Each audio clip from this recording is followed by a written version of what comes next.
The city of Buffalo, New York has been through a lot since 1832. Economic boom, heartbreaking sport losses, economic depression, and new inventions.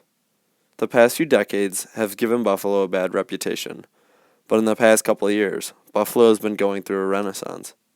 The economic and social aspects of Buffalo have been turned around completely, drawing people of all races, ages, and backgrounds.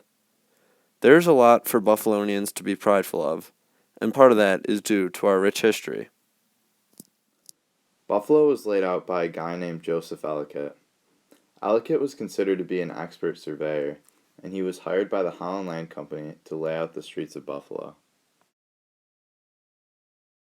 The Holland Land Company was six Dutch banking houses that owned a lot of land in Buffalo.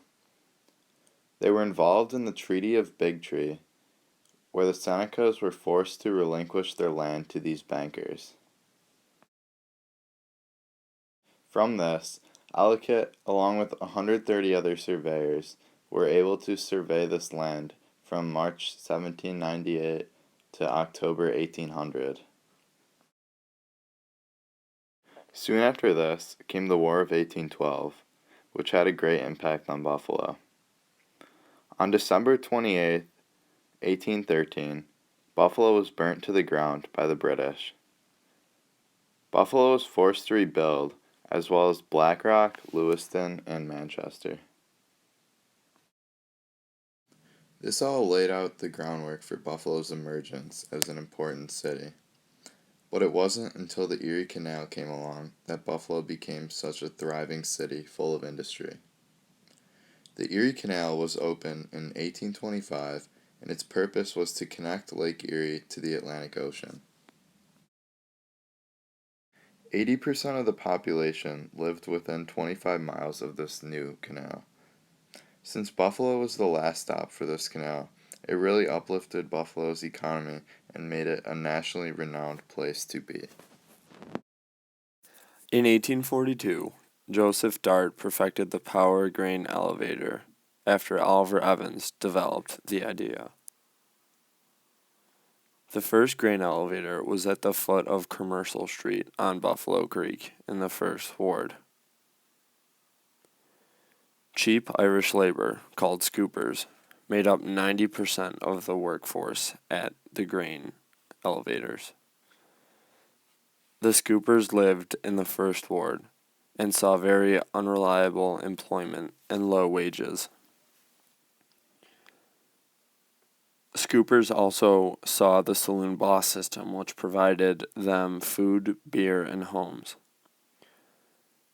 In their scooper gangs, scoopers would be organized so men could be assigned specific jobs, whether that was a sweeper or a scooper, and they pretty much organized out unload grain and weighed it and sorted it and stored it. The scoopers were paid on a weekly basis in the saloon, and the saloon boss system was abolished in 1899 when the workers went on strike. As a ship would sail up the Buffalo River to Silo City, a marine leg would go into the ship and it would elevate the grain to the top of the elevator to be weighed and sorted by the grain scoopers. Just 21 years after the elevator was invented, there were 27 elevators in Buffalo in 1863. The peak of the grain industry was in the United States Roaring 20s, 1920s, and that started to go on a decline once railroads were invented, which provided faster transportation year-round. Another blow to the grain industry was the Welland Canal opening up, which bypassed Buffalo, and the opening of the St. Lawrence Seaway in '59, which eliminated the need for transshipment, which led to the decline of the First Ward. Millard Fillmore came to the Queen Cities in the 1830s. Eventually, he was the vice president to President Zach Taylor in 1848 and earned the position of the president in 1850. Fillmore founded Buffalo General Hospital in the mid-1850s, and you can find his body buried in Forest Lawn Cemetery. The Central Terminal was constructed on Buffalo's east side in 1927 and opened for business in 1929. People were ecstatic about the central terminal opening because they were worried after the decline of the grain industry that Buffalo would lose its place on the map, and they were hoping the central terminal would keep it a prominent city in the United States. At one point, the central terminal was the second largest railroad station in the United States. But the prosperity so many Buffalonians hoped for wouldn't last too long as the Great Depression hit the United States. The Great Depression hurt the prosperity of the central terminal because people traveled less and couldn't spend extra money on trains. The final blow to the central terminal, which eventually led to its closing 8 years later, was Amtrak getting very popular in 1971. Buffalo has many claims to fame, but one highly unknown one is the electric chair, which was created by Dr. Albert Southwick in Buffalo. It was expected to be a quick and painless way to die, and would be, even though it failed on its first try. The Pan American Exposition took place in Buffalo in 1901, when it was America's 8th most populous city. It was meant to unify in wake of the Spanish-American War and celebrate North, South, and Central America. And even though it lost $6 million, it was a sight to behold of beautiful buildings and electricity. In addition, President McKinley was shot and killed at the expo, which forced Theodore Roosevelt to be inaugurated hastily at the Wilcox Mansion near downtown. Another negative event that affected Buffalo was the construction of the Panama Canal in 1910.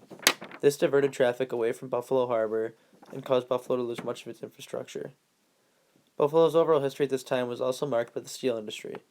The successes of Lackawanna and Bethlehem Steel brought Buffalo prominence and employed much of Buffalo. The steel workers, who followed the grain scoopers, helped to build the blue-collar reputation that is synonymous with Buffalo's sports teams and residents even today. Bethlehem Steel would, however, lay off 9,000 people in 1971 and another 3,300 in 1978. This would have a great contribution to the economic downturn that Buffalo suffered from the 70s until slightly before present day. The construction of the St. Lawrence Seaway in the 1950s also hurt Buffalo, as it again diverted traffic away from the Erie Canal in Buffalo. Buffalo is slowly beginning to rise out of the damage caused by the fall of the steel industry, but these setbacks, when coupled with the corruption of Buffalo's government, caused Buffalo to suffer through years of hardship. While other Rust Belt cities like Pittsburgh and Cleveland have already had revivals, Buffalo fell behind, but is now catching up. These cities, like Buffalo, had cheap, thriving steel industries that were crippled by the cheap foreign steel prices. They are what Buffalo should aim for in its revival. There's a very optimistic vibe in and around the city of Buffalo, between Canalside, Larkinville, the Buffalo Billion, sports, and the medical field, and so much else. So many opportunities await the city and its residents. The Buffalo Niagara Medical Campus provides the region's premier healthcare, life science research, and medical education institutions, all located on just over 120 acres in downtown Buffalo. The medical campus is dedicated to the cultivation of a world-class medical campus for clinical care, research, and education. The medical campus has become a hub for public and private investment and has gained national attention. The city has invested over $40 million in the Buffalo Niagara Medical Campus. Larkin Square on Seneca Street, just east of downtown Buffalo, has become increasingly popular over the past year. It's a collection of businesses and public spaces. From food trucks to live music to homes to breweries, many Buffalonians have come to love Larkin Square. It went from an abandoned industrial site to one of the most hip places in the city of Buffalo, where up to 30 food trucks on Tuesday make Larkinville and Buffalo a very unique place for all people. Larkinville is the poster child of Rust Belt City revival. One exciting thing that will be coming to Buffalo is the Buffalo Billion. This initiative was announced by Governor Cuomo in his 2012 state address. The purpose of this is to attract private sector investment and to create sustainable jobs for Buffalonians. This comprehensive plan has several strategies to it. These include advanced manufacturing, health and life sciences, tourism, entrepreneurship, workforce, and smart growth. One of the biggest projects within the Buffalo Billion is Solar City. Solar City is a $900 million factory that will be located at the River Bend in South Buffalo. This state-of-the-art factory will produce roughly 8,500 solar panels per day. Solar City will be the biggest of its kind in the Western Hemisphere, and it will be right in Buffalo's backyard. Canalside is the epitome of Buffalo's revival as a city. This has been a place where people come to enjoy Buffalo. There are options for all ages, ranging from popular free concerts to Zumba classes to Adirondack chairs for reading with a view of Buffalo's Erie Basin Marina. This part of Buffalo also features different food options and has much potential for growth in all forms and industries. This growth potential applies to whether you are a businessman or woman looking to grow his or her market, or just someone seeking a weekend activity. Buffalo sports are also a reason to choose Buffalo. Buffalo boasts the NFL's Bills and the NHL's Sabres. These teams have arguably the most loyal fan bases in their respective leagues. They'll provide top-level entertainment value and will show the spirit and pride the Buffalonians take in their city. The future looks bright with the Bills' budding star Tyrod Taylor and the Sabres' top talent in Jack Eichel. If you're searching for a more laid-back sports environment, the AAA Buffalo Bisons and NLL Buffalo Bandits create a very casual, family-friendly environment for Buffalo sports and entertainment.